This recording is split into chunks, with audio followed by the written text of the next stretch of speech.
कोई आएगा कि नहीं आएगा, पर जिसको तुमने एक लोटा जल चढ़ाया है, एक बेलपत्र देवाधिदेव महादेव को समर्पित करी है, कुछ उससे दिल से कहा है, वो आएगा।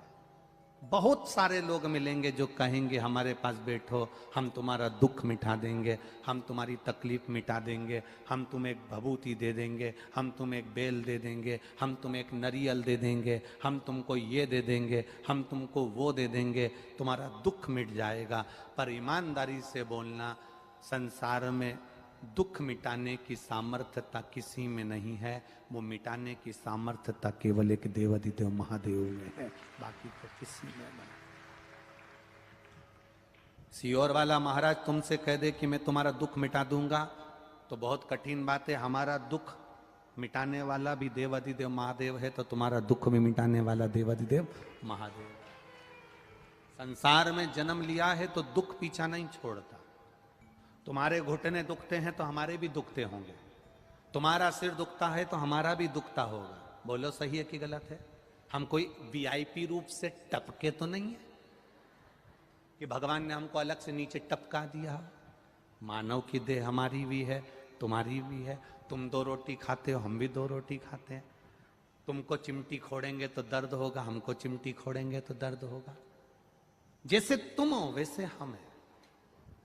बस हमने एक काम करा, अपनी पूरी जिंदगी, पूरा जीवन, हम पूरा जीवन नीलकंठ दर्शन करने के लिए, जब हरिद्वार कथा थी तो नीलकंठ दर्शन करने के लिए गए थे। जाते समय भी भगवान का नाम जप रहे थे, आते समय भी जप रहे थे। ड्राइवर की नींद लग गई, इधर गंगा इधर पहाड़, छोटा सा रास्ता नीलकंठ का, आप लोग गए होंगे, देखा होगा। उस छोटे से रास्ते में सबसे ऊपर से बस निकले ही थे और गाड़ी पलटी खा गई, पहाड़ पर चढ़ गई। लुढ़कते लुढ़कते लुढ़कते लुढ़कते 2 बार लुढ़की, बस तीसरी बार लुढ़कती तो नीचे जाती। पर अपने आप को उसके भरोसे छोड़ दिया, उसके ऊपर छोड़ दिया। अब वो अच्छा रखे बुरा रखे, जैसा रखे वो रखे। बस गाड़ी पलटी, थोड़ा चक्कर आया, गिर गए। इतना स्मरण जरूर रहा कि एक कोई पुरुष और एक नारी सुंदर सफेद कपड़े में दोनों थे, उन्होंने कांच में से तोड़कर हमको बाहर निकाल दिया और जो थे सबको बाबा। इतना जरूर स्मरण है, बाकी का कुछ नहीं। उत्तराखंड के मुख्यमंत्री जी ने भी उस समय पर बातें करी, फिर मिलने का स्मरण हुआ। देखे सब समय की अवस्था के अनुसार उसका स्मरण था। आपसे हम केवल इतना ही कहते हैं, जैसे हमने अपने आप को परमात्मा के भरोसे छोड़ दिया ना, आप भी छोड़ दो। जब आप छोड़ दोगे ना, उसका एक सुख अपने आप देख लोगे, अपने आप।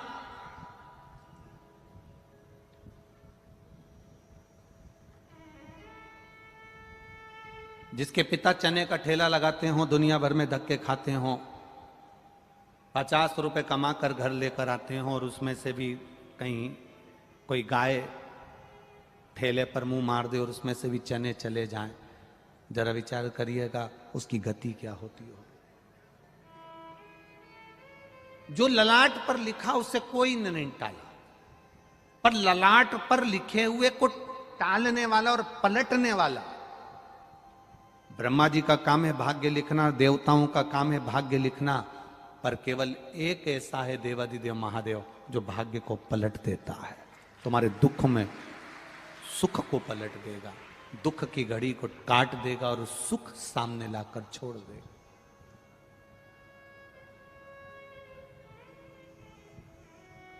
गुटखा खाने वाले के पास रोज बैठोगे तो एक ना एक दिन उसके गुटके में से तुम कहोगे मैं गुटखा नहीं खाता, पर वो कहेगा ले मैं मल के दे देता हूं साफ करके, इसमें तंबाकू है ही नहीं, खा के तो देख।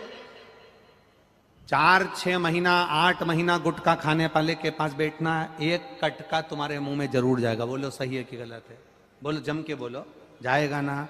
जब कटका मुंह में गया तो धीरे धीरे तुम रोज जाओगे, रोज कहोगे ला एक जरा सा टुकड़ा दे दे मेरा तो खा लूं मैं, और फिर धीरे धीरे मुख में तंबाकू जाना प्रारंभ हो जाएगा।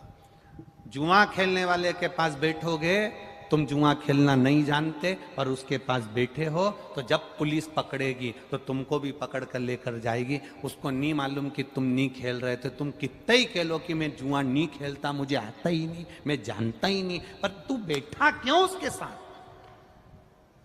मैं खाने में पीने वाले के साथ बैठे रहोगे, तुम नहीं पियो, मत पियो, पर पीने वाले के साथ बैठे हो और वहां पर खाली गिलास रखा है तो देखने वाला समझेगा कि इसने भी पी होगी। किसी मांस मदिरा की दुकान पर, किसी ऐसी होटल पर जाकर खड़े हो जाओगे जहां पर ऐसा भोजन बनता है और वहां पर तुम बस केवल कुछ मत करो, खड़े ही हो जाओ, उतने में लोगों को लग जाएगा कि इसने गलत खाया। जरा विचार करना, तंबाकू वाले के पास बैठे तो तंबाकू का इल्जाम लगा, दारू वाले के पास बैठे तो दारू का इल्जाम लगा, जुए वाले के पास बैठे तो जुए का इल्जाम लगा, और अगर भजन करने वाले के पास बैठ गए तो लोग कह देंगे ये तो भजन में डूबा रहता है। इल्जाम लग रहा है कि ये भजन में डूबा रहता है, ये तो पगला हो गया, इसमें तो अक्ल ही नहीं है। जब भी विश्वर वाला महाराज महाराष्ट्र में आता है, लोग पागल हो जाते हैं, लाखों की संख्या में पहुंच जाते हैं, इनमें तो अक्ल ही नहीं है। कितना माइक पे चिल्ला रहा था वो सावन महाराज बेचारा, माइक पकड़ पकड़ के कह रहा था रे बाहर निकल जाओ रे, बाहर निकल जाओ रे, बाहर निकल जाओ रे, बाहर निकल जाओ रे। आखिरी में पुलिस प्रशासन, कमिश्नर सर को धन्यवाद दूंगा, कलेक्टर महोदय को धन्यवाद दूंगा, उनका फोन आया कि गुरुजी हवा तेज चल रही है, आप एक बार व्यासपीठ के पास आकर बोल दो कि ये सब बाहर निकल जाए। हम तो तुम्हें बाहर निकालने को आए थे, पर करें क्या?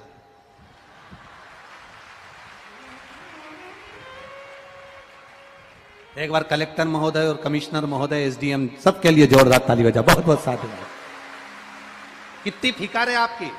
उन्होंने फोन कर कर बोला कि आप आकर बोल दो इन लोगों को बाहर निकाल दो, पानी आ जाएगा, हवा चल रही है, तेज चल रही है, सब कुछ हो रहा। दो बड़ी मुश्किल से टलते हैं। कौन? दो। एक जो मदिरा की दुकान पर मदिरा पी लेता है ना, वो एक जगह खड़ा रहता है ना, उसको टालवाना मुश्किल है, उसको धक्का मारो तो नीचे, नशे में दो नीचे, फिर उसको पकड़ के छोड़ आओ, वापिस से जाए नीचे, उसको फिर धक्का मारो ना तो फिर नहीं जाए। ये दो पिए हुए बड़ी मुश्किल से टलते हैं। एक मदिरा पिया हुआ बड़ी मुश्किल से टलता है, और एक शिव महापुराण सुना हुआ बड़ी मुश्किल से टलता है। टलता ही नहीं है। वो बेचारा कब से चिल्ला रहा सावन महाराज कि सावन महाराज कब से कह रहे कि पंडाल खाली कर दो, हवा चल रही है, छोड़ दो, जाओ जाओ जाओ। एक वीडियो में भेज दिया, उसमें कई गुरुजी ये तो जा ही नहीं रहा है, और अपना बैग रख रख के पसर गए।